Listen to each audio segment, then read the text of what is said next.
అందరికీ నమస్తేనుల్లా. TRS party అప్పటి కొండా లక్ష్మణ్ బాపూజీ ఇంట్లో 2001వ సంవత్సరంలో ఏప్రిల్ 27వ తారీఖు నాడు పురుడు పోసుకున్నది జలదృశ్యం ప్రోగ్రాంలు. దాదాపు టిఆర్ఎస్ పార్టీ కార్యక్రమాలన్నీ జలదృశ్యం ప్రోగ్రాం నుంచే కొనసాగినాయి ఒక సంవత్సరం మీదని. ఆనాడు బీఆర్ఎస్ పార్టీ అప్పటి టిఆర్ఎస్ పార్టీ పురుడు పోసుకోవడంలో దాదాపు కీలక పాత్ర పోషించిన వారిలో వి ప్రకాష్ గారు ఒకరు. అయితే అప్పుడు ఎవరున్నారు, దాంట్లో హరీష్ రావు గారు కూడా ఉన్నారు అని చెప్పేసి నిన్నీల ఫోటో కూడా వైరల్ అవుతా ఉన్నది. కానీ నిన్నీల చాలా ఆరోపణలు చేస్తూ ఉన్నారు. 8 నెలల తర్వాత వచ్చిండ్రు, 9 నెలల తర్వాత వచ్చిండ్రు అని చెప్పేసి. అసలు టీఆర్ఎస్ పార్టీలో హరీష్ రావు గారి పాత్ర ఏంది, ఆయన రాజకీయ ప్రస్థానం ఏంది, ఆయన త్యాగాలేంది, నిజంగానే ఆరోపణలు వాస్తవమేనా, ఇవన్నీ అంశాలు మనతోని మాట్లాడడానికి అనలిస్టు, పొలిటికల్ అనలిస్టు, ప్రముఖ పొలిటికల్ అనలిస్టు వి ప్రకాష్ అన్న ఉన్నారు. అన్నకు వెల్కమ్ చేద్దాం, అన్ని ముచ్చట్లు తెలుసుకుందాం. అన్న నమస్తే. ఎట్లున్నారన్న? అన్న దాదాపు నిన్న ఆరోపణలు చూసినాం మనం, కవిత గారు చేసిన ఆరోపణలు. హరీష్ రావు గారు పార్టీ మొదగాల నుంచి పెట్టినప్పటి నుంచి లేరు, పెట్టినాక 8 నెలలకు వచ్చిండ్రు. ఆ రావడానికంటే ముందుగల్లా ఉద్యమం వద్దు అని చెప్పేసి మాట్లాడిండ్రు, 1,50,00,000 రూపాయలు తీసుకొని బిజినెస్ పెట్టుకుందాం మామ అని చెప్పేసి మాట్లాడిండ్రు అని ఎన్నో ఆరోపణలు చేసిండ్రు. దీంట్లో వాస్తవం ఇది, నిజంగానే పార్టీ పెట్టినాక 9 నెలలకు వచ్చిండ్రు హరీష్ రావు గారు? లేదమ్మా, మీరు అన్నారు పురుడు పోసుకున్నారని. పురుడు పోసుకోవడానికి కూడా ముందు 9 నెలల కథ ఉంటుందా? ఉండదా? ఉంటుంది. ఆ 9 నెలల కథలో కూడా హరీష్ రావు ఉన్నాడు. ఇప్పుడు నేను ఫౌండర్ మెంబర్ను కదా, నాకు ఫస్ట్ ఫోన్ చేసింది హరీష్ రావు గారే. అప్పుడు ల్యాండ్ లైన్ ఉండే, ఆయన గొంతు వినడం ఫస్ట్ టైం. ఫోన్ ఎత్తగానే నేను కల్వకుంట్ల చంద్రశేఖరరావు గారి మేనల్లుడిని, నా పేరు హరీష్ రావు, ప్రకాష్ గారైనా మాట్లాడేది అన్నాడు. అవును అన్న, మామయ్య మిమ్మల్ని కలవాలనుకుంటున్నాడు, మీ ఇల్లు ఎక్కడో అడ్రస్ చెప్తే నేను నేను తీసుకొని వస్తాను అని. ఆయన అసెంబ్లీలో డిప్యూటీ స్పీకర్ ఉన్నాడు, చాలా పెద్ద మనిషి. ఆయన మా ఇంటికి రావడం బాగుండదు, నేనే మీ ఇంటికి వస్తాను, కొంచెం టైం ఇవ్వండి నాకు అని అడిగాను నేను. మళ్ళీ ఫోన్ చేస్తా అన్నాడు, ఇక పెట్టేశాడు. అంటే నన్ను కేసీఆర్ గారి దగ్గరికి మొదటిసారిగా రమ్మని అడిగింది హరీష్ రావు గారు. అంటే మరి ఆయన ఫౌండర్ అన్నా లేకుంటే 10 నెలల తర్వాత వచ్చిండని ఎట్లా అనాలి?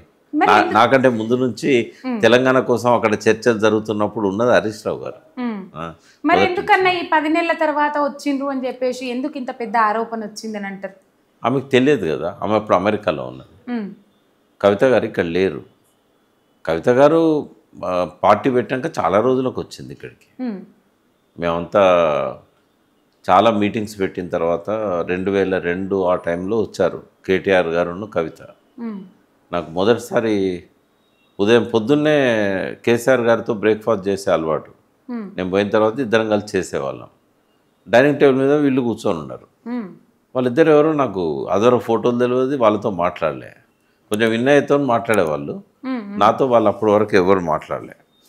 అయితే శోభక్క ఉన్నది ఆడ, శోభాదిని ఆడ కూర్చొని రావయ్య ఇటు అని అన్నది, అని కూర్చో అన్నది. కూర్చున్నా, నా బిడ్డ నా కొడుకు కవితమ్మ రాము అప్పుడు పరిచయం చేసిండు. ఆమె అన్న మాట ఏంటంటే, మన డాడీని ఈ తెలంగాణ దిక్కు తీసుకుపోయింది ఈ అంకుల్ ఊడున్నాడల్లా అని చెప్పింది. అయితే అట్లా మొదటిసారి పరిచయం 2002 ఆ టైంలో. బట్ హరీష్ రావు గారు డే 1 నుంచి మాతో ఉన్నారు. అయితే ఆయన ఈ డిస్కషన్స్ అయినప్పుడు చాలా కూల్గా ఒక దగ్గర కూర్చొని వింటుండేవాడు. ఆయన ఎప్పుడు మాతోని ఇంటరాక్ట్ అవుడు, ఈ చర్చలల్లో ఆయన ఎప్పుడు అనకపోయేది ఇది ఎట్లా అది ఎట్లా అని. కానీ కేసీఆర్ గారు మాతో మాట్లాడుతున్నప్పుడు పక్కన కూర్చొని అన్నీ అబ్జర్వ్ చేస్తూ ఉండేది. ఆయన ఒక ఇంటర్వ్యూలో చెప్పాడు, ఈనాడు పత్రిక ఇచ్చిన ఇంటర్వ్యూలో, నేను అమెరికా పోయి ఇంజనీర్ కావాలనుకున్నా, అమెరికాలో ఇంజనీరింగ్ చదువుదాం అనుకున్నా, కానీ వి ప్రకాష్ గారు, జయశంకర్ గారు మామయ్యతోని తెలంగాణకు జరిగిన అన్యాయాల గురించి చెప్తా ఉంటే నాకు రావాలనిపించింది పాలిటిక్స్లోకి, ఆ తెలంగాణ ఉద్యమంలో ఉండాలనిపించింది. అందుకే నేను అమెరికా పోయి నా కళల్ని నేను రద్దు చేసుకొని నేను తెలంగాణ ఉద్యమం దిక్కున్నాను అని చెప్పాడు. డే 1 నుంచి ఉన్నాడు ఆయన. ఇంకోటి కేసీఆర్ గారికి అన్ని తానై సహకరించేవాడు. అప్పుడు ఎవరు లేరు, సంతోష్ కానీ కేటీఆర్ కానీ కవిత కానీ వీళ్ళెవరు ఇక్కడ లేరు. సంతోష్ ఇంకా చదువుకుంటాడు కాబట్టి మొత్తం ఆయన చూసేవాడు. ఆయన 1996లో కేసీఆర్ గారు మంత్రి అయినప్పటి నుంచి కూడా ఆయన విద్యార్థిగా ఉండి కూడా కేసీఆర్ గారితో ఉండేవాడు. కాబట్టి తెలంగాణ ఉద్యమంలో డే 1 నుంచి ఉన్నాడు. ఇంకా అన్నిటికంటే ఇంపార్టెంట్ ఏంటంటే ఏ పార్టీ అయితే మేము పెట్టామో ఆ పార్టీ పెట్టడంలో కానీ ఆ పార్టీ కార్యక్రమాలను సమన్వయం చేయడంలో కానీ ఆ పార్టీకి అవసరమైన అప్పుడప్పుడు డబ్బు ఇబ్బందులు వచ్చినా ఏది వచ్చినా కూడా కేసీఆర్ గారు ఆయన మీదనే ఆధారపడేవాడు. ఆయన అందరితో ఫోన్లు మాట్లాడడం, అందరినీ సమన్వయం చేయడం ఆయనే, ఇన్నయ్య గారు వీళ్ళంతా కూడా చేసేవాళ్ళు. నేను మస్తానాచారి సార్తో కూర్చొని ఈ చర్చలు, జయశంకర్ సార్ మేము మాట్లాడుతున్నప్పుడు వీళ్ళు ఈ పనులలో ఎక్కువ ఉండేవాళ్ళు. అంటే పార్టీని సమన్వయం చేయడంలో హరీష్ రావు గారి పాత్ర, ఇన్నయ్య గారి పాత్ర చాలా ఎక్కువ. అట్లాగే మన మస్తానాచారి గారి పాత్ర కూడా. ఎందుకంటే ఈ సమన్వయం వర్క్ అంతా వాళ్ళు చూసేవాళ్ళు, అందరికి ఫోన్లు చేయడం, మాట్లాడడం. ఇక జయశంకర్ గారు, నేను, తనేమో అప్పుడు విద్యాసాగరరావు గారు రాలే, 2002లో వచ్చాడు ఆయన. మేమిద్దరమేమో ఈ డిస్కషన్లలో ఎక్కువ పార్టిసిపేట్ చేసేది. మాతో పాటుగా ఇంకా కొంతమంది తెలంగాణ మేధావులు, తెలంగాణ అప్పటి నాయకులు వాళ్ళు కూడా వచ్చేవాళ్ళు. అట్లా అంటే ఇప్పుడు డబ్బులు కానీ సమన్వయం చేయడం కానీ అంతా హరీష్ రావు గారే చూసుకునేటోళ్ళు అని మీరు అంటుండ్రు. కానీ కేవలం డబ్బులు సంపాదించుకోవడం కోసమే ఇప్పుడు పార్టీలో ఉన్నాడు, డబ్బులు సంపాదించుకొని వెనకేసుకుంటుండ్రు తప్ప తెలంగాణ కోసం కానీ కేసీఆర్ గురించి కానీ ఆయన ఆలోచించరు అని చెప్పేసి మాట్లాడతారు. ఆమె ఇప్పుడు 2004లోనే హరీష్ రావు గారు మంత్రి, కేసీఆర్ గారు ఎంపీగా పార్లమెంటుకు పోయిన తర్వాత అసెంబ్లీ స్థానాన్ని ఖాళీ చేస్తే, రాజీనామా చేస్తే హరీష్ రావు గారు ఎమ్మెల్యే అయ్యారు. అక్కడ ఎమ్మెల్యే కావడానికంటే చాలా ముందు నుంచే ఆయన మంత్రిగా ఉన్నాడు. ఎమ్మెల్యే కాకుండానే మంత్రి ఇచ్చాడు ఆయనకి. అంటే 2024 పోయి ఇప్పుడు 21 సంవత్సరాలు అయింది. కవిత గారు ఫస్ట్ టైం ఎంపీ అయింది 2014లో. ఒక ఎంపీ అయింది ఆమె, ఇప్పుడు ఎమ్మెల్సీ అయింది, ఎన్నడూ మంత్రి కాలే. ఎవరి డబ్బులు ఆస్తులు ఎక్కువ ఉన్నాయి? కవిత గారికి ఎక్కువ ఉన్నాయా, హరీష్ రావు గారికి ఎక్కువ ఉన్నాయా? అంటే ఇంట్లో 2 రకాల ప్రశ్నలు ఉన్నాయి. నిజంగానే ఒక మంత్రిగా పనిచేసిండు, ఒక్కసారి కాదు, గత 9.5 సంవత్సరాల్లో దాదాపు 8 సంవత్సరాలు మంత్రిగా ఉన్నాడు. రాజశేఖర రెడ్డి గవర్నమెంట్లో కూడా ఒక 1 ఇయర్ పైన మంత్రిగా ఉన్నాడు. అంటే మంత్రి అనేది ఒక మంచి పొజిషన్, ఒకవేళ డబ్బులు సంపాదించాలనుకుంటే బెస్ట్ పొజిషన్ అది.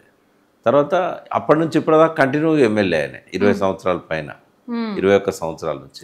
ఎవరికి ఎక్కువ అవకాశం ఉంటుంది డబ్బులు సంపాదించడానికి? హరీష్ రావు గారికి ఉంటుంది. మరి ఒక్కసారి ఎంపీ, ఒకసారి ఎమ్మెల్యే అయింది ఆమె.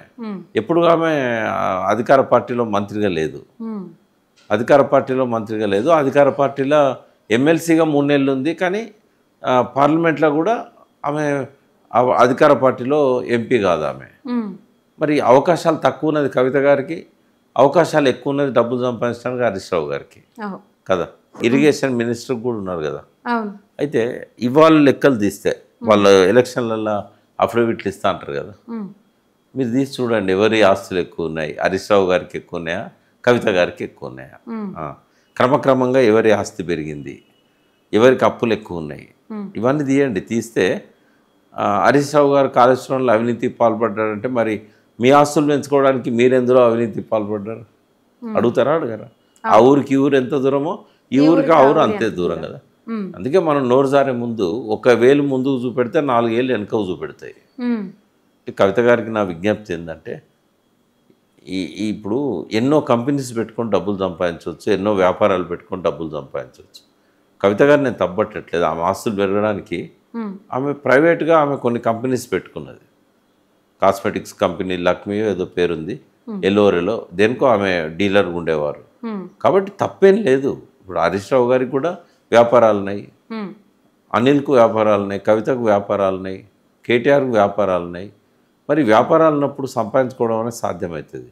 మరి దాన్ని రాజకీయంతో ఎట్లా ముడిపెడతారు? తప్పు కదా. కాళేశ్వరంలో అవినీతే లేదని నేను చెప్తున్నా. అవినీతి లేదనడానికి నేను చాలా ఆధారాలు కూడా చూపెట్టిన.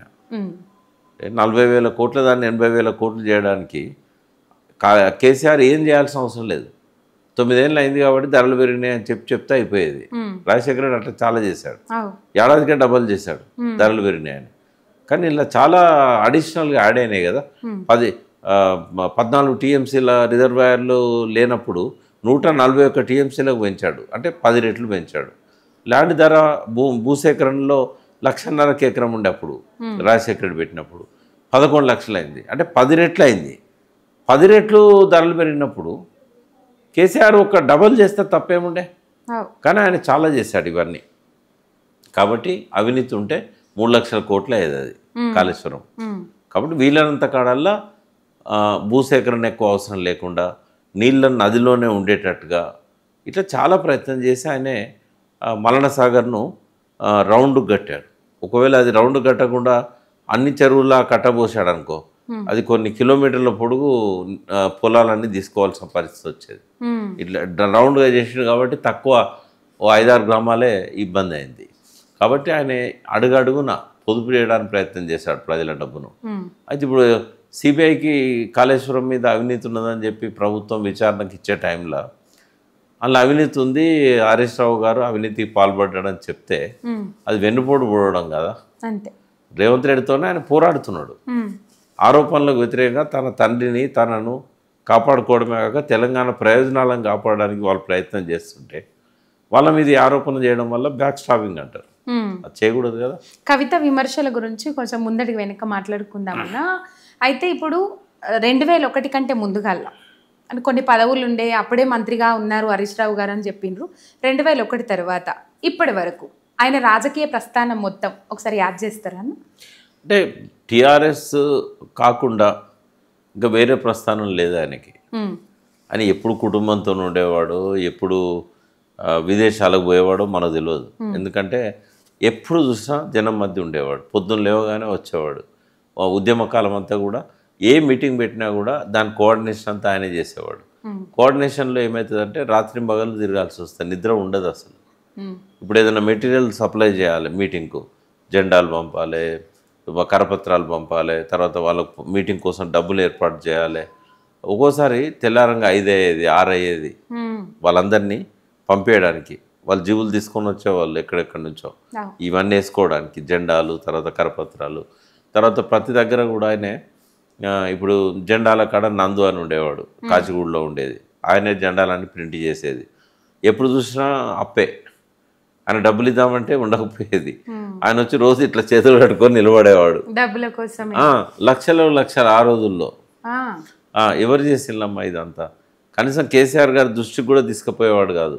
తన మీదనే భారాన్ని వేసుకొని ఎవరెవరికో ఫోన్లు చేసి ఎక్కడెక్కడనో మేనేజ్ చేసి రథసారథి కేసీఆర్ గారే. కానీ ఆ పార్టీ మొత్తం సాధక బాధకాలు కార్యక్రమాల నిర్వహణ చూసిందంతా హరీష్ రావు గారు.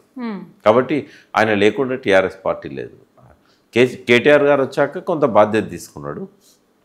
కేటీఆర్ గారు 2008లో పార్టీ బాధ్యతల్లోకి వచ్చారు. 2009లో ఎమ్మెల్యే అయ్యారు. ఎమ్మెల్యే అయిన కాంచి కొంత బాధ్యతను ఆయన కూడా షేర్ చేసుకున్నాడు. కానీ హరీష్ రావు గారు లేకుండా ఆ ఇనిషియల్ 8 సంవత్సరాలు మనం టీఆర్ఎస్ పార్టీని ఊహించలేము. ఏదైనా కూడా ఆయన మీదనే భారం వేసేవాడు. అప్పట్లో సిద్దిపేట నుంచి ఎమ్మెల్యే టికెట్ హరీష్ రావు గారికి ఇయ్యలేదు అనే ముచ్చట కూడా వినబడ్డది. ఎందుకు ఇయ్యకపోయి ఉండొచ్చు? ఇచ్చారు కదా, అంటే ముందు ఇయ్యలేదు, తర్వాత ముందు కేసీఆర్ గారు ఉన్నారు. తర్వాత ఆయన కేసీఆర్ గారు రిజైన్ చేసేటప్పుడు అంతకంటే ముందు హరీష్ రావు గారికి మంత్రి పదవి ఇచ్చారు. ఎందుకంటే కేంద్రంలో కేసీఆర్ గారు మంత్రి అయ్యారు. అయితే ఎమ్మెల్యేది రూల్ ఎట్లుంటుందంటే మంత్రిది ఎమ్మెల్యే కాని వ్యక్తికి కూడా మంత్రి ఇవ్వచ్చు, కానీ 6 నెలల లోపల ఎమ్మెల్సీగానైనా ఎమ్మెల్యేగానైనా గెలవాలి. కేసీఆర్ గారు రాజీనామా చేస్తారు కదా, రాజీనామా చేసినాక 6 నెలలకు ఎన్నికలు వస్తాయి. అందుకని ఏం చేశాడు, అక్కడ కేంద్ర మంత్రి కాగానే ఇక్కడ హరీష్ రావు గారికి మంత్రి ఇచ్చాడు. మంత్రి ఎట్లా అయిండు, అప్పుడు రాజశేఖర రెడ్డి ముఖ్యమంత్రి, సోనియా గాంధీ ఏమన్నదంటే మీరు లేకపోతే మేము అధికారంలోకి వచ్చే వాళ్ళమే కాదు, మీరు మాతో పొత్తు కలిసిండ్రు కాబట్టి కాంగ్రెస్తో తెలంగాణకు ఇక్కడ ఆంధ్రప్రదేశ్లో అధికారం వచ్చింది మాకు, మీరు గెలిపించిన ఎంపీల వల్ల కేంద్రంలో అధికారం వచ్చింది. 1 సైడ్ అయింది విజయం. అయితే ఆ విజయంలో కేసీఆర్ పాత్ర గొప్పదే అని ఆమె గుర్తించారు. గుర్తించి మీకు ఒక 6 మంత్రి పదవులు అక్కడ ఇస్తాం, 2 ఇక్కడ ఇస్తామని చెప్పి ఇచ్చారు. మరి 6లో హరీష్ రావు గారికి కూడా మంత్రి పదవి ఇచ్చారు. ఎందుకంటే కేసీఆర్ గారు అక్కడ పోయిన తర్వాత పార్టీని నడపాలి కదా. తర్వాత క్యాబినెట్లో మిగతా మంత్రులు ఉంటారు, ఎవరు ఎట్లా నిర్ణయాలు తీసుకుంటారో మనకు తెలియదు. ఎక్కువ కొత్త వాళ్ళే వచ్చారు అప్పుడు. కాబట్టి ఉంటే బాగుంటుంది అన్న ఉద్దేశంతో ఇంటి మనిషి ఒకరు ఉండాలన్నట్టుగా హరీష్ రావు గారికి మంత్రి పదవి ఇచ్చారు. ఇచ్చినాక ఆయన ఎమ్మెల్యే ఎలక్షన్ జరిగింది. కాబట్టి మంత్రి పదవి ఇచ్చినలో అంటేనే ఇంకా ఎవరు ఆపుతారమ్మా? ఆయన ఎమ్మెల్యే గెలవాలి కదా మంత్రి పదవి ఉండాలంటే. అందుకని అయితే ఇంట్లో కొన్ని జరిగినాయి. అంతకుముందు పార్టీ పెట్టినాక ఒక 3 నెలలకే 4 నెలలకే హరీష్ రావు గారు లేకుండా పార్టీ ఆఫీసు ఉండకపోయేది. ఆ రోజు హరీష్ రావు రాలే. జలదృశ్యం కొండా లక్ష్మణ్ బాబు అది నా ఆఫీస్. అది యాక్చువల్గా నేను కేసీఆర్ గారికి ఎక్కడ వాళ్ళ ఆఫీస్ ఇవ్వకపోతే మా ఆఫీస్కి రండి సార్ ఒకసారి చూద్దురు అని చెప్పి, అది 7 ఎకరాలు ఉంటుంది అన్నట్టు. ఈ ట్యాంక్ బండ్ బోట్స్ క్లబ్ ఇప్పుడున్న లుంబిని పార్కును ఇప్పుడు ఈ అమరవీరుల స్మారక చిహ్నం కట్టారు కదా అదే అన్నట్టు దాని అడుగునే. అయితే కొండా లక్ష్మణ్ బాపూజీ ఇల్లు అది. అవి చూసండి ఇది బాగుంది మనకు అని చెప్పిండు. సుధాకర్ తేజని పంపించి వాస్తు దోషాలు ఏమైనా ఉంటే చూడమని చెప్పాడు. ఇక అక్కడ వచ్చినాం అన్నట్టు. వచ్చిన తర్వాత రోజు హరీష్ రావు గారు పొద్దున్నే వచ్చేవాడు. ఇంటికి పోయి మామయ్యతోనే వచ్చేటోడు. ఒక్కోసారి ఆయనే డైరెక్ట్ వచ్చేవాడు. అప్పుడు ఆయన ఇక్కడ డీడీ కాలనీలో ఉండేది హరీష్ రావు గారు. అయితే ఆ రోజు రాలే. అరే హరీష్ రావు గారు రాలేదు, కేసీఆర్ గారు ఒక్కరే వచ్చారు, ఇగొస్తాడు అగొస్తాడు అంటే రాలే. తెల్లారి కూడా రాలే, మళ్ళీ తెల్లారి కూడా రాలే. అయితే కేకే మహేందర్ రెడ్డి ఉండే కదా సిరిసిల్ల, అదే అపార్ట్మెంట్లో ఉండేది హరీష్ రావు గారు ఆయనే ఒకటే అపార్ట్మెంట్ ఇక్కడ మన డీడీ కాలనీలో. ఏమైంది అని అంటే ఏదో అలిగిండు అన్నాడు. ఎవరేమన్నారు ఆయన ఎందుకు అలగాలే, ఎవరేమో అన్నారట అలిగిండు అని. మళ్ళా సుదర్శన్ ఉండే చనిపోయాడు మొన్న హైదరాబాద్ సిటీ టీడీపీ ఇన్ఛార్జ్ ఉంటే ఆయన మన పార్టీలోకి వచ్చినాక కూడా గ్రేటర్ హైదరాబాద్ అధ్యక్షునిగా పెట్టారు కేసీఆర్ గారు. కూకట్పల్లి రామచంద్రరావు కొడుకు. ఇప్పుడు నవీన్ రావు ఉన్నాడు కదా ఆయన మేనమామ. అయితే సుదర్శన్ ఇట్లుంటే ఎట్లా పోయి మాట్లాడి తీసుకురండి అని చెప్పాను. చెప్తే కేకే మహేందర్ను సుదర్శన్ రావు ఇద్దరు పోయి ఆయన తీసుకొని వచ్చింది హరీష్ రావును. ఇట్లా అలగద్దే రాజకీయాలల్లో రావాలి మీరు అట్లా చేయొద్దని చెప్పిన నేను. తర్వాత ఇక మళ్ళీ కంటిన్యూగా వచ్చిండు. మనం ఒక కాజ్ కోసం చేస్తున్నాం కదా, ఎవరేమన్నా పట్టించుకోవద్దు, ఇంట్లో వాళ్ళన్నా బయట వాళ్ళన్నా పట్టించుకోవద్దు. అప్పుడు ఎవరేమన్నారని ఏం తెలియదు అన్న. ఇంట్లో నుంచి ఎవరో అన్నారనేది ఒకటి వచ్చింది. ఇప్పుడు నాతో నా పేరు ఎందుకు చెప్పిస్తావు, కేసీఆర్ గారి ఇంట్లోంచి వచ్చింది అది. ఎవరో ఏమో అన్నారు అలిగిండి అని. తర్వాత ఒక్కసారే ఇక మళ్ళీ ఎన్నిసార్లు ఎవరేమన్నా కూడా అన్నారు ఆయన. చాలాసార్లు చాలామంది డిస్కరేజ్ చేసే ప్రయత్నం చేశారు, కానీ ఆయన ఎన్నడూ అలగలేదు. తర్వాత కంటిన్యూగా పార్టీకి ఒక బ్యాక్ బోన్ లాగా ఉన్నాడు. అయితే తర్వాత పార్టీ పెట్టేటప్పుడు కూడా ఆరోపణలు వచ్చినాయి. వెనక్కి లాగుతున్నాడు, ముందు పోవద్దు అంటున్నాడు, మంత్రి పదవి తీసుకోమంటున్నాడు అని ఇట్లా కొన్ని వచ్చినాయి. వాస్తవంగా అప్పుడు ఏమైందంటే వచ్చిన వాళ్ళల్లా కేసీఆర్ని అనేటోళ్ళు, ఎందుకైనా నువ్వు చక్కగా క్యాబినెట్ ర్యాంక్లో ఉన్నావు, అసెంబ్లీలో డిప్యూటీ స్పీకరు, రేపు ఎల్లుండో మళ్ళీ మంత్రి పదవి కూడా వస్తుంది, నువ్వు ఎందుకు ఇట్లా చేస్తున్నావు, నువ్వు తెలంగాణ వస్తుందా, చెన్నారెడ్డితోనే కాలేదు నీతోనే ఏమవుతుందా, ఇట్లా అందరు డిస్కరేజ్ చేస్తుండేది. చేసినప్పుడు కొంత వస్తుందో రాదో ఈ త్యాగాల బాట ఎంచుకోవడం వల్ల మనం నష్టపోతామేమో అనే ఫీలింగ్స్ అందరిలో ఉండేది. నేను జయశంకర్ గారే మేము చెప్పేది, మీలాంటి వాళ్ళు వస్తారని కాదు కదా, ఎవరన్నా వచ్చి ముందుకు తీసుకెళ్తారని చెప్పి మేము ఏం లేకున్నా కూడా తెలంగాణ కోసం అన్ని వదులుకొని పనిచేస్తూ ఉన్నాము. మీలాంటి వాళ్ళు వస్తే ఉద్యమం ముందుకు పోతుంది, రావాల్సిన అవసరం ఉన్నదని చెప్పి మేము చెప్తుండేది. నిన్నయ్య గారు కానీ మేము కానీ అందరం. అంటే మేము 96-97 మొదలుపెట్టినాం కదా. అయితే ఆ టైంలో కొంత ఉండేది డౌట్, ఇలా పోతే మరి తెలంగాణ కోసం తెలంగాణ వస్తుందా. అయితే కొంత ముందుకు పోయిన తర్వాత ఆ డౌట్స్ పోయినాయి. ఎందుకంటే రోజు చంద్రబాబు నాయుడు ఎవరినో ఒకరిని పంపించేది, మీకు ఏ మంత్రి పదవి కావాలంటే అది ఇస్తా, డిప్యూటీ సీఎం ఇస్తా. ఆయన ఎన్డీఏ కన్వీనర్ అప్పుడు వాజ్పేయి గవర్నమెంట్. అయితే నేను ఎన్డీఏ కన్వీనర్ ఉన్న కేరళలో గవర్నర్ పదవి ఖాళీ అవుతుంది, గవర్నర్ పదవి ఇస్తా అని ఇట్లా చాలా ప్రలోభాలకు గురి చేసేవాడు. కానీ కేసీఆర్ ఒకసారి నిర్ణయం తీసుకున్నాక మళ్ళీ వెనక్కి తిరిగి చూడాడు. కాబట్టి ఆయన అవకాశం ఇవ్వలేదు. ఈ ఆరోపణలు హరీష్ రావు మీదనే కాదు కేసీఆర్ మీద కూడా వచ్చినాయి. తెలంగాణకు ముందు పోవద్దు, ఈయన మంత్రి పదవి తీసుకోవడానికి ఇది చేస్తున్నాడు, మంత్రి పదవి ఇవ్వలేదు కాబట్టి చేస్తున్నాడు, ఇట్లాంటి ఆరోపణలన్నీ వచ్చాయి. కానీ ప్రతి విషయంలో కూడా హరీష్ రావు లేకుండా పార్టీ లేదు. ఇంకోటి నందినగర్ ఇల్లు అప్పుడు కంప్లీట్ కాలే. వాళ్ళు ఏం చేశారంటే ఒక స్లాబ్ వేసిన బిల్డింగ్ కొన్నారు. 3 స్లాబులు పిల్లర్లే ఉండేది. మేము అక్కడనే కూర్చొని మాట్లాడుకుంటున్నాం ఆ బంగ్లా మీద. ఆ పిల్లర్లు మెట్లు ఉండేది. నాకు ఇప్పటికి గుర్తున్నది. అదేంటంటే వాటికి పిల్లర్లు, స్లాబులు, మెట్లు. ఎక్కడ జారి పడతామో మెట్టు మీకు వెళ్ళి అనుకునేది అన్నట్టు. గోడ కూడా లేదు మెట్లు పక్కన. అట్లా పైకి పోయి వాటర్ ట్యాంక్ పక్కన కూర్చునేది. వాటర్ ట్యాంక్ పక్కన కూర్చొని గంటల కొద్ది, రోజుల కొద్ది ముచ్చట పెట్టేళ్ళం. ఇంటికాడ ఉంటే ఎవరో ఒకరు డిస్టర్బ్ చేస్తారని కేసీఆర్ గారు ఏం చేసేది, ఒక్కోసారి ఆయన కారు కూడా బయటికి తీయకుండా నా కారే ఆయనే డ్రైవింగ్ చేస్తాడు. అంబాసిడర్ కారు ఉండే నాకు. పక్క కూర్చోబెట్టుకొని ఆ కార్లో నడుపుకుంటూ అడిగిపోయి ఎవరికి చెప్పొద్దని చెప్పి బాలయ్యకి చెప్పి, బాలయ్య డ్రైవర్ పైకి ఎక్కి మీద కూర్చొని ఇక ఓ ఫ్లాస్క్లో ఛాయ్, ఓ ఫ్లాస్క్లో వాటర్, అట్లా రోజుల కొద్ది మాట్లాడుకుంటుండేది. అయితే ఏ టైం అయినా ఆ బిల్డింగ్ మనం కంప్లీట్ చేయడానికి కానీ, కేసీఆర్ గారికి ఉన్న ఒక చిన్న ఆస్తి దాన్ని అమ్మి ఆ డబ్బులు తెచ్చి అలాగెళ్ళి కొంత డబ్బు ఆ బిల్డింగ్ కంప్లీట్ చేయడానికి, ఇంకా కొంత డబ్బు పార్టీ మొదటి మీటింగ్ కోసం May 17th సింహగర్జన మీటింగ్ కరీంనగర్లో పెట్టాం. అలాగెళ్ళి ఆయన సొంత డబ్బులకి వెళ్ళి పెట్టి చేశాడు. అంటే ఆర్గనైజ్ చేసేదంతా హరీష్ రావు గారే. రైట్ హ్యాండ్ ఆయనే, లెఫ్ట్ హ్యాండ్ ఆయనే, అన్ని తానే. ఆయన కేసీఆర్ గురించే కాకుండా పార్టీ గురించి, ఉద్యమం గురించి, కార్యకర్తల బాగోగుల గురించి ప్రతిదీ కూడా హరీష్ రావే చూసుకున్నాడు. హరీష్ రావు లేకపోతే టీఆర్ఎస్ పార్టీ లేకుండా ఆ రోజుల్లో. ఎప్పుడైతే కేటీఆర్ కవిత గారు వచ్చారో కొంత బర్డెన్ వాళ్ళు షేర్ చేసుకున్నారు. ఏదైనా పార్టీ విషయంలో కేటీఆర్ గారు, హరీష్ రావు గారు, కవిత అందరు కలిసే పనిచేసేది. లోపల కొంత కవితకు మనస్పర్ధలు ఉండొచ్చు కానీ బయటికి మాత్రం ఎప్పుడు ఎక్స్పోజ్. దాదాపు నిన్న కూడా నేను ఒక ఇంటర్వ్యూలో చూసినాం, ఇది 30 ఏళ్ళ నుంచే ఇవి కొనసాగుతున్నాయి ఈ మనస్పర్ధలు అని అన్నారు. అంటే 30 ఏళ్ళ నుంచి ఇప్పటిదాకా ఏం మనస్పర్ధలు వాళ్ళిద్దరి మధ్య? అంటే వాళ్ళ బ్రదర్కి ఎంగేజ్మెంట్ చేశారు కవిత గారితో. మహేష్ ఉన్నాడు కదా, అయితే అనుకోకుండా ఆ పెళ్లి జరగలేదు. కారణాలు ఏందో నాకు తెలియదు. బట్ కవిత వైపు నుంచి తను రిజెక్ట్ చేసిందని విన్నాను. ఒప్పుకోలేదు, ఎంగేజ్మెంట్ అయినా కానీ అన్నారు. అది మేము పరిచయం కాకముందు విషయం. అది ఆటే తప్ప నేను ఎన్నడూ వాళ్ళు ఎవరిని నిలదీసి అడగలే ఏమైందని. హరీష్ రావు గారిని కూడా అడగలేదు. బట్ అది ఒకటి నా మైండ్లో ఉన్నది కాబట్టి అప్పుడే మనస్పర్ధలు స్టార్ట్ అయినాయి కదా అని చెప్పి అనిపించింది. అంటే అవి ఇప్పటిదాకా కొనసాగే అవకాశాలు ఉంటాయా, లేకపోతే ఈ మధ్యలో రాజకీయానికి సంబంధించిన మనస్పర్ధలు ఏమన్నా వచ్చి ఉండొచ్చునా? ఇది సరిపోద్ది కదా, ఇంకా మళ్ళీ దాన్ని ఎదుగు తవ్వడం, ఇప్పుడు గెలకడం అవుతుంది. అది ఆ పుండును మళ్ళీ కదిలించడం అవుతుంది.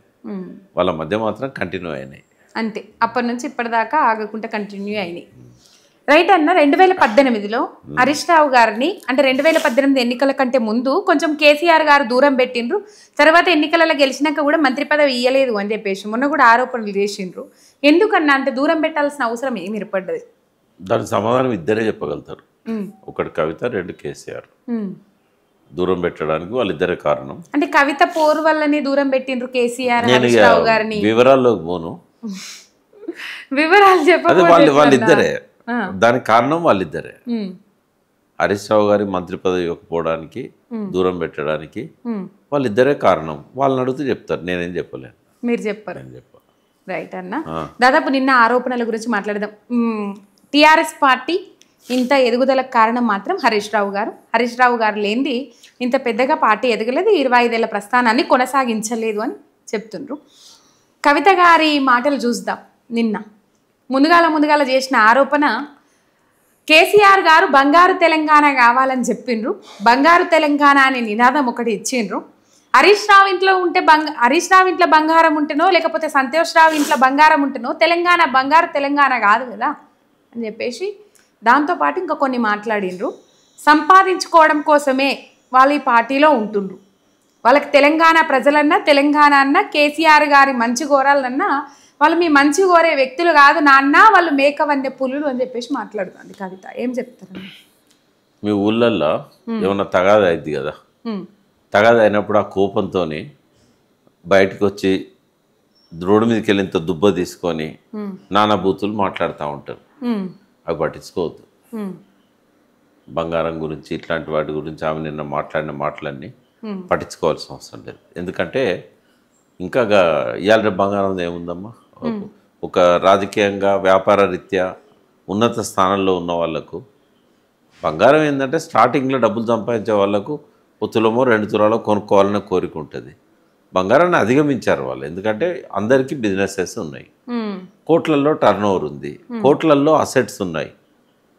అది ఎట్లా సంపాదించారు అంటే వాళ్ళు చెప్తారు అన్నీ. ఇప్పుడు కోట్లల్లో డబ్బు ఏదైతే వస్తుందో అంతా రాజకీయాలలో అవినీతి పాల్పడితేనే వచ్చింది అనుకోవడం తప్పు. అందరికీ భూములు ఉన్నాయి, అందరి దగ్గర వ్యాపారాలు చేసుకోవడానికి పెట్టుబడి ఉంది, బ్యాంకులు అప్పులు ఇచ్చాయి. మరి నిజంగానే అంత అపరిమితమైన డబ్బు ఉంటే 11 కోట్ల అప్పు ఎందుకు ఉంది హరీష్ రావు గారికి? 11 కోట్లు ఐజాన్ టుడే ఉంటాయి, లయబిలిటీస్ ఉంటాయి, అప్పులు ఉంటాయి, ఆస్తులు ఉంటాయి. ఎందుకంటే వ్యాపారాల్లో అప్పులు తెచ్చే పెడతారు. అందుకే 100 కోట్లు 1000 కోట్లు ఉంటాయి, 11 కోట్ల అప్పు కట్టలేడు ఆయన. ఇట్లా ఉంటుంది అది. కాకపోతే ఏంటంటే హరీష్ రావు గారి గురించి చెప్పాలన్నప్పుడు ఉద్యమంతో ఎదిగిండు ఆయన, ఉద్యమంతో ఎదిగాడు. అంటే చాలామందికి రాజకీయాల్లోకి వచ్చినాక పదవులు, వాళ్ళ కార్యక్రమాలు ఇవే ఉంటాయి. అయితే నీళ్ళ గురించి ఈ రాష్ట్రంలో బాగా అవగాహన పెంచుకున్న మొదటి వ్యక్తి కేసీఆర్ గారు. ఉద్యమం టీఆర్ఎస్ పెట్టిన తర్వాత, ఆయన తర్వాత మళ్ళీ హరీష్ రావు గారే. ఇంకా మూడో వ్యక్తి లేడు. కేటీఆర్ గారు తను ఎప్పుడైతే ఇక్కడికి వచ్చాడో కార్యక్షేత్రంలోకి, ఆయన ఒక్కొక్కటి అవగతం చేసుకొని ఇప్పుడు ఆయన కూడా ఏంటంటే దాని మీద పూర్తి పరిజ్ఞానాన్ని ఆయన సంపాదించగలిగాడు. కానీ చాలామందికి నీళ్ళ మీద ఆ సోయి ఉండదు, ఈ ముగ్గురికి తప్ప. ఆ రకంగా ప్రతి విషయం మీద లోతుగా అధ్యయనం చేసి ఈ ఉద్యమం ఏ దశ నుంచి ఏ దశకు ఎదుగుతూ వచ్చిందో హరీష్ రావు గారిలో కూడా ఆ ఎదుగుదల నేను చూశాను. ఆయనకు ఒక పుస్తకం వచ్చేది ఉంది, ఆయన రాసిన వ్యాసాలు. వ్యాసాలు రాయగలిగే రాజకీయ నాయకులు చాలా తక్కువ మంది ఉంటారు. హరీష్ రావు గారు రాశారు, చాలా ప్రింట్ అయినాయి, బుక్ వేస్తున్నాం. ఆ బుక్లో ముందు మాట నేను రాశాను, ఆయనే ముందు మాట నాతో రాయించాడు. ఆ ముందు మాటలో నేను అదే రాశాను, ఉద్యమంతో ఎదిగిన వ్యక్తి హరీష్ రావు గారని. చాలా తక్కువ మంది ఉంటారు అట్లా. బట్ లోతుగా అధ్యయనం చేయడం అనేది ఆయన. ఇంకోటి, ఆయన మంత్రిగా ఉన్నప్పుడు చాలాసార్లు నేను హెల్త్ మినిస్టర్ ఉన్నప్పుడు, ఫైనాన్స్ మినిస్టర్ ఉన్నప్పుడు, ఇరిగేషన్ మినిస్టర్ ఉన్నప్పుడు, మా ఇద్దరిది ఒకటే శాఖ కదా. నేను ఆయన శాఖలో చైర్మన్, కింది చాంబర్ ఆయనది, పై చాంబర్ నాది. ఏ రోజు ఫైల్లో ఆ రోజే క్లియర్ చేసేవాడు, పెండింగ్ ఉండకపోతుంది. రాత్రి ఒకసారి హరీష్ రావు గారిని కలవడానికి పోయినా నేను, అర్జెంట్ ఉండే. ఆయన ఇంటికి ఎన్నింటికి వస్తారంటే 11ంటికి వస్తారని చెప్పి 9ంటికి ఎప్పుడో సిద్దిపేటలో బయలుదేరాడు. 11ంటికి పోయినా నేను. పోయేసరికి ఇంత కట్ట ఫైళ్ళు పెట్టుకొని ఆఫీస్ రూమ్లో కూర్చొని సంతకాలు పెడతాడు. ఏది కూడా వట్టిగా సంతకం పెట్టాడు, మొత్తం చదివి పెడతాడు. ఎవరు లేరు, ఒక్కడే ఉన్నాడు. ఆ ఫైళ్ళు కూడా ఆయన ఒక్కొక్కటి తీసుకొని, ఎందుకంటే ఆ రాత్రి ఎవరిని ఉండనియాడు, గత రాత్రి దాకా ఎందుకు మీరు వెళ్ళిపోండి అంటాడు. వచ్చాడు, కారు దిగాడు, లోపల పోయాడు, కూర్చున్నాడు, ఇంట్లో కూడా పోలే. అంటే అట్లా ఎవరు ఉంటారమ్మా? తర్వాత ఏదన్నా పని చేయమని ఎవరైనా కార్యకర్తలు నాయకులు వస్తారు కదా, మళ్ళీ వాళ్ళకి కాల్ వస్తుంది హరీష్ రావు గారి దగ్గర నుంచి, మీరు చెప్పిన పని పూర్తయింది, లేకుంటే మీరు చెప్పిన పని కాదు. ఎవరు చెప్తారమ్మా? ఏదో ఒకటి మొత్తం మీద. తర్వాత నాయకులు కార్యకర్తలు ఎవరైతే ఏదైనా ఇబ్బందుల్లో ఉండి వస్తారు కదా, ఖచ్చితంగా వాళ్ళకి ఆయన దగ్గర లేకపోయినా అప్పు తెచ్చి ఆయన సాయం చేస్తారు. కేసీఆర్ గారిలో చూశాను, మళ్ళీ హరీష్ రావు గారిలో చూశాను. నిజంగా కేసీఆర్ గారు డబ్బుల గురించి ఆలోచించరాని? అంటే ఆ కుటుంబంలో కేటీఆర్ కూడా అంతేనమ్మా. వాళ్ళు ఏంటంటే ఎవరికి ఏ ఇబ్బంది ఉన్నా దే విల్ టేక్ కేర్, వాళ్ళు చూసుకుంటారు వాళ్ళు. కేసీఆర్ గారు అసలు డబ్బులు నేను పట్టించుకోలేదు, ఎందుకంటే ముట్టుకోడు కూడా ఆయన, ఆ డబ్బులకు ముట్టుకోడు కూడా. ఎంత వస్తుంది, ఎంత పోతుంది, వాళ్ళకి ఇంత ఇవ్వాలి, మీరు మేనేజ్ చేసి ఇవ్వండి, ఇట్లా చెప్తాడు తప్ప ఆయన డబ్బులను ఇట్లా పట్టుకోవడం కానీ ఇవ్వడం కానీ ఏది ఉండదు. ఆయన ఉద్యమ కాలం అంతా కూడా తెలంగాణ ఎట్లా వస్తుంది అనే దాని మీదనే పెట్టిండు తప్ప ఎన్నడూ కూడా ఆయన డబ్బుల గురించి ఆలోచించలేదు. కూడబెట్టుకోవడం తెలియదు, దాచుకోవడం తెలియదు, అట్లాంటి ఏముండవు ఆయనకి. అవినీతి జరగలేదు, నిజాయితీగా నిబద్ధతతోనే తెలంగాణ రైతుల కష్టం చూసి నీళ్ళిచ్చినాం. ఇలా నీళ్ళిచ్చిన దాన్ని కూడా మీరు రాజకీయం చేసుకొని అవినీతి జరిగిందని ఏదో ప్రయత్నం చేస్తున్నారు. దాంట్లో భాగంగానే కవిత గారు కొంచెం ఉప్పందించినట్లే అయింది. వీళ్ళు పోరాటం చేస్తుంటే డైరెక్టు అందులో అవినీతి జరిగింది అని చెప్పేసి చెప్పిండ్రు. ఆ అవినీతి హరీష్ రావు చేసిండ్రు, సంతోష్ రావు చేసిండ్రు. కేసీఆరే ముఖ్యమంత్రి. ఒకవేళ అవినీతి జరిగింది అని చెప్తే అందులో ఆయన బాగా ఉండదు, ఉన్నట్టే కదా. ఎట్లా చెప్తారు? నిన్న అర్నబ్ గోస్వామి ఇంటర్వ్యూలో కవిత గారు పాల్గొన్నారు. వాళ్ళిద్దరి మధ్యనే చాలాసేపు జరిగింది. ఆయన అన్నాడు, నువ్వు మీ బావ అవినీతి పాల్పడ్డాడు కాళేశ్వరంలో అంటే మీ నాన్నగారి సంబంధం ఉండకుంటే ఎట్లుంటుంది? ఆయన ముఖ్యమంత్రి కదా, ఈయన ఓన్లీ ఇరిగేషన్ మినిస్టర్ కదా, ఆయన కాన్సెంట్ లేకుండా అవుతుంది అవినీతి అని అడిగాడు. అంటే అట్లా ఆరోపణ చేసే ముందు ఆలోచించాలి. మాలాంటి వాళ్ళమే ఎంతో కొట్లాడుతున్నాం కాళేశ్వరంలో అవినీతి లేదు అని. పీసీ ఘోష్ గారు 15 నెలలు విచారణ జరిపి కూడా కేసీఆర్ అవినీతి పాల్పడ్డాడని ఎక్కడ చెప్పలే. ఫలానా కాడ ఇంత అవినీతి జరిగింది, ఫలానా దగ్గర ఇంత అవినీతి జరిగిందని పీసీ ఘోషే చెప్పలేదు కదా, ఎన్డీఎస్ఏ చెప్పలే, విజిలెన్స్ కమిటీ చెప్పలే. మరి ఆమె ఎట్లా చెప్తుందమ్మా? ఎట్లా చెప్పిందంటారన్న? కోపంతో, ఫ్రస్ట్రేషన్తో చెప్పింది. నిన్న నేను ఏమంటున్నా, నిన్న ఆమె ఏం మాట్లాడినా బారాకూన్ మాఫీ అంటే కోపంలో మాట్లాడి సస్పెండ్ చేసింది కాబట్టి, సొంత బిడ్డను తండ్రి సస్పెండ్ చేసినప్పుడు అది చాలా విషాద వార్త, ఎవరికైనా బాధ ఉంటుంది. కాబట్టి నిన్న మాట్లాడిన మాటలను పట్టించుకోవద్దని నేను అందరినీ కోరుతున్నాను. కానీ ఆ సస్పెండ్ కూడా వీళ్ళే చేపించిండ్రు, హరీష్ రావు గారే చేపించిండ్రు, నన్ను బయటకు పంపించిండ్రు. బీఆర్ఎస్ పార్టీని హస్తగతం చేసుకోవడానికే వీళ్ళు పన్నాగలు వన్నుతుండ్రు. రేపు ఇదే పరిస్థితి రామన్నకు వస్తుంది, రేపు ఇదే పరిస్థితి కేసీఆర్ వస్తుంది, మీరు జాగ్రత్త అంటుంది ఆమె. అట్లేం లేదు, ఈ పరిస్థితి తను తెచ్చుకున్నది. తర్వాత కేసీఆర్ గారితో ఇంకెవరు ఏ పని చేయించలేరు. చాలా తెలివి కలవాడు, చాలా సమర్థగా కలిగిన నాయకుడు. ఆయనకి ఈ పని చేయమని ఎవరు చెప్పే సాహసం చేయరు. కాబట్టి ఆయన తీసుకున్న డిసిషన్ అది. నాకు తెలిసింది ఏంటంటే, ఈమె హరీష్ రావు గారి మీద, సంతోష్ మీద చేసిన ఆరోపణలు నిన్న కాదు, అంతకుముందు చేసిన ఆరోపణలను కేసీఆర్ గారే నేరుగా చూస్తారట. ముందు రోజు చేసింది కదా, ఆ వీడియో చూసిన తర్వాత ఆయనంతటా ఆయన డిసిషన్ తీసుకున్నాడు. కొంతకాలం కాలానికి వదిలేద్దామని అనుకున్నారు, బాగుపడుతుందేమో, మారుతుందేమో. ఇక మారే పరిస్థితి కనబడలే. మాలాంటి వాళ్ళని కూడా చాలా చెప్పి చూసాం. ఇంకా ఆమె మారే పరిస్థితి కనబడినప్పుడు, హద్దులు మించి కామెంట్స్ చేస్తున్నప్పుడు, ఇప్పుడు ఇంకా సంతోష్ హరీష్ మీరు చేసినాక మిగిలింది ఎవరమ్మా? ఇంకా కేటీఆర్ను కేసీఆర్ గారే కదా. అంటే ఇక్కడ 2 భాగాలుగా విడదీసి మరి చూపెట్టిండ్రు కదన్న. అంటే ఏ విధంగా చూడొచ్చు? కేటీఆర్ కేసీఆర్ని ఒకవైపు, హరీష్ రావు సంతోష్ రావులను ఒకవైపు, 2 భాగాలుగా విడదీసి మరి చూపెట్టిండ్రు కదా. కేసీఆర్ గారు పార్టీకి ప్రెసిడెంట్, కేటీఆర్ గారు వర్కింగ్ ప్రెసిడెంట్, ఇద్దరే కదా ఆ పార్టీ నడుపుతున్నది. ఇప్పుడు హరీష్ రావు గారైనా ఎంతమంది మాలాంటి వాళ్ళమైనా అందరు కార్యకర్తలే కదా. ఆ పార్టీ తొక్కలపాటి మోని అన్నట్టుగా మాట్లాడితే అది ఎవరినన్నట్టు? నడిపేదే ఇద్దరు, కేసీఆర్ గారు కేటీఆర్ గారు. వాళ్ళకేమో అది ప్రాణం. వాళ్ళకి ప్రాణమైన దాన్ని మా నాన్న ప్రాణం ఇంపార్టెంట్, తొక్కల పార్టీ అంటే నీ నాన్నకే ప్రాణం కదా పార్టీ, నీకంటే ఎక్కువ కదా. నేను మళ్ళీ చెప్తున్నా, కేసీఆర్ గారి కవిత కంటే పార్టీ ఎక్కువ, కేటీఆర్ గారికి పార్టీ అనేది కవిత కంటే ఎక్కువ ప్రాధాన్యత ఉన్నది. ఎందుకంటే కవిత ఒక చెల్లెలు, కానీ ఆ పార్టీలో ఉన్న 30 లక్షల మంది కార్యకర్తలు, సభ్యులు, వాళ్ళ బిడ్డలు, 30 కాదు 60 లక్షల మంది, కానీ కనీసం ఇద్దరిలో ఒక్కరు యాక్టివ్గా ఉన్నారనుకున్నా కూడా వాళ్ళందరూ బాగోగులు చూడాల్సింది కేటీఆర్ను కేసీఆర్. వాళ్ళ భవిష్యత్తు మీద భరోసా ఇవ్వడము, మళ్ళీ పార్టీని అధికారంలోకి తేవడము, ఇదంతా కూడా వాళ్ళు అంత మొత్తం ఎనర్జీని అంతా పెట్టి ఆ పార్టీని వాళ్ళు కాపాడుకుంటూ ముందుకు తీసుకుపోతూ ఉంటే, కార్యకర్తలను కాపాడుకుంటూ ఉంటే, తొక్కల పార్టీ అని మాట్లాడితే ఎట్లా గౌరవం ఉన్నట్టు.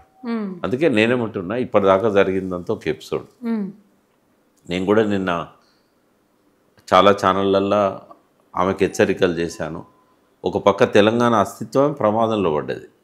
తెలంగాణ తెచ్చుకొని నవలపాలైన ఇప్పుడు తెచ్చుకున్న తెలంగాణ రాకముందు పెనం మీద ఉంటే ఇప్పుడు పొయ్యిలో పడ్డది. మనం ప్రాజెక్టులు కట్టినా కూడా నీళ్ళన్నీ కిందికి పోతూనే ఉన్నాయి. గలగల గోదావరి తరలిపోతున్నది, బిరబిర కృష్ణమ్మ పరుగులుతుంది, మన పొలాలు ఎండిపోతున్నాయి. తెలంగాణ అస్తిత్వం ప్రమాదంలో పడ్డ ఈ పరిస్థితిలో పక్క రాష్ట్ర ముఖ్యమంత్రి ఇక్కడ ముఖ్యమంత్రిని డమ్మీ చేసి తన ఆంధ్ర కుట్రలన్నీ కొనసాగిస్తూ ఉంటే, తల్లిని చంపి బిడ్డనిచ్చిన ఆయన ప్రధానమంత్రి ఉన్నాడు. తెలంగాణ యోద్ధని ప్రత్యేక విమానం వేసుకొని పోయి నాయకులందరినీ తన దిక్కు తిప్పుకోవాలనుకున్న చంద్రబాబు నాయుడు అక్కడ ముఖ్యమంత్రిగా ఉన్నాడు. ఆయన పెట్టిన మనిషి ఇక్కడ ముఖ్యమంత్రిగా ఉన్నాడు. ఇటువంటి పరిస్థితుల్లో ఈ రకమైన గొడవ అవసరమా? కేసీఆర్ ఎప్పుడు చెప్పేవాడు, కన్న తల్లి మీద చేయబడితే కొడుకులు ఏ రాజకీయ పార్టీలలో ఉన్నా కూడా వాళ్ళ మధ్య మాట్లాడుకోలేనంత విభేదాలు ఉన్నా కూడా తల్లి మీద చేసినోడిని వదిలిపెడతారా? ముగ్గురు కలిసి వచ్చి కొడతారు వాడిని తల్లి కోసం. అందుకే తెలంగాణ తల్లి ప్రమాదంలో పడ్డది. అన్ని రాజకీయ పార్టీలో ఉన్న వాళ్ళందరూ కూడా రండి, తెలంగాణ వచ్చినాక మళ్ళీ మన పార్టీలు మనకుంటాయి, మన కొట్లాటలు మనకుంటాయి, ముందు మన తల్లిని కాపాడుకుందామని తెలిసాడు. మరి వాళ్ళ పార్టీ ఒక తల్లి లాంటిది, తెలంగాణ ఒక తల్లి లాంటిది. తను తెచ్చిన తెలంగాణ బతుకమ్మను ఒక ప్రత్యేకంగా చేసి తెలంగాణ ఉద్యమానికి ఎంతో ఆమె ఆశ్రయాలు. తెలంగాణ రావడంలో కూడా అక్కడ ఢిల్లీలో లాబింగ్ చేయడంలో కూడా కవిత పాత్ర ఉంది. మరి తెచ్చిన తెలంగాణను అవలోపాలు అవుతుంటే ఈ తెలంగాణ ప్రయోజనాలు ముఖ్యమా, మన ఇంటి గొడవ ముఖ్యమా మనకి? రైట్ అన్న, అంటే నవ్వుల పాలు అవుతుంది, అస్తిత్వం మీద దెబ్బ పడుతుంది అంటే తెలంగాణ రాష్ట్రం బీఆర్ఎస్ పార్టీ చేతులలో ఉంటేనే మంచిగా ఉంటుంది అంటారా? ఇది ఒక్కటే స్వయం పాలన తేగలిగే పార్టీ. ఇప్పుడు బీజేపీ నేషనల్ పార్టీ, ఢిల్లీలో ఉన్నది కాంగ్రెస్ పార్టీ. ఇప్పుడు రేవంత్ రెడ్డి 53 సార్లు ఎందుకు పోయి ఢిల్లీకి? అంటే ఏ నిర్ణయం తీసుకోవాలన్నా ఈయన అక్కడికన్నా పోయి వాళ్ళని ఒప్పియాలి, లేదా వాళ్ళు పంపిన మీనాక్షి నటరాజన్ అని ఈయనకు పర్మిషన్ ఇవ్వాలి. ఇలా ముఖ్యమంత్రి ఒక కార్పొరేషన్ చైర్మన్ పెట్టలేకపోతున్నాడు, ఎక్కడికన్నా పోయి కొంత అప్పు తేవాలంటే కూడా తేలేకపోతున్నాడు. ఆయన ఒక మంత్రిని పెడదామన్నా కూడా ఆయనకు స్వేచ్ఛ ఇవ్వలేదు వాళ్ళు. ఏదైనా బడ్జెట్లో కొన్ని డబ్బులు పెడదామన్నా కూడా వాళ్ళని అడగంది పెట్టరాదు. 52 సార్లు పోయినా కూడా ఆయన అనుకున్నది చేసుకోలేకపోతాడు. ఇప్పటికి మంత్రి పదవులు 3 ఖాళీగానే పెట్టిండ్రు, కార్పొరేషన్ చైర్మన్ ఇంకా 15-20 ఖాళీగానే పెట్టారు. ఓ ఎమ్మెల్సీకి టికెట్ ఓ ఎమ్మెల్యే టికెట్ ఇచ్చుకోలేకపోతున్నాడు. ఇది పరాయి పాలన, కిరాయి పాలన. బీజేపీ కనీసం కాంగ్రెస్కు ఒక్కడే అధిష్టానం ఉన్నది ఢిల్లీలో, బీజేపీకి చాలా అధిష్టానాలు ఉన్నాయి. నాగపూర్ పోయి ఆర్ఎస్ఎస్ నొప్పియాలి, ఎందుకంటే బీజేపీకి వెనకాల మళ్ళీ బీజేపీ కూడా స్వయం పార్టీ కాదు, అది స్వయం సేవక సంఘ్ పార్టీ. కాబట్టి అక్కడ కనుక మనం రేపు అధికారం ఇస్తే ఢిల్లీకి పోవాలి, నాగపూర్ పోవాలి, 2 దిక్కులకు. ఇక్కడ అధిష్టానం ఒక రాహులే, ఆడ అమిత్ షా దగ్గర పోవాలి, మళ్ళీ మోడీ దగ్గర పోవాలి, మళ్ళీ పార్టీ అధ్యక్షుడు నడ్డా దగ్గర పోవాలి. ఆడ 3 మొగలు ఉన్నారు, రేవంత్ రెడ్డికి ఒక్కడే మొగడు ఉన్నాడు. కేసీఆర్కి అయితే ఎవడు మొగడు లేడు కదా. మనం ఏం చేయాలనుకుంటే అది చేయొచ్చు కదా. ఇంకో పార్టీ ఉంది ఏమన్నా? ఇంకో పార్టీ లేదు కదా. మరి ఇష్టం ఉన్నా ఇష్టం లేకపోయినా తెలంగాణ బాగుపడాలంటే ఇప్పుడు నాకు కూడా ఏంటంటే చాలా ఆరోపణలు ఉన్నాయి కేసీఆర్ గారి మీద.